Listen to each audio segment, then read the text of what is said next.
Welcome sir. Karibu.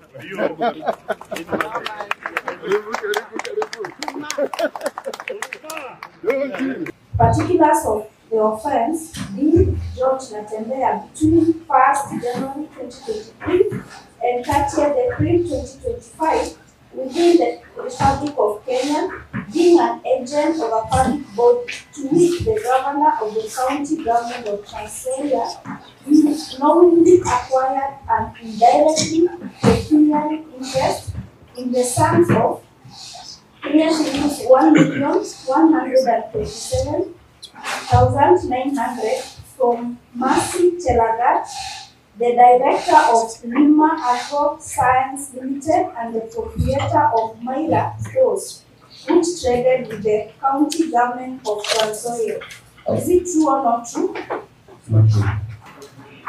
Count number 2, conflict of interest contrary to section 42(3) as read in section 48 of the Anti-Corruption and Economic Crime Act of 2003. Particulars of the offense: George Natembea between 1st January 2023 and 30th April 2025 within the Republic of Kenya, being an agent of a public body to the governor of county government of Trans Nzoia, you knowingly acquired an indirectly pecuniary interest of the sum of Kenya shillings 2,124,668 from Emmanuel Wafula Masungo, the beneficial owner of Easterly Winds Limited, which traded with the county government of Trans Nzoia. Is it true or not true?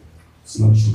Count number 4, unlawful acquisition of public property contrary to section 45(1)(a) as read in section 48 of the Anti-Corruption and Economic Crimes Act of 2003.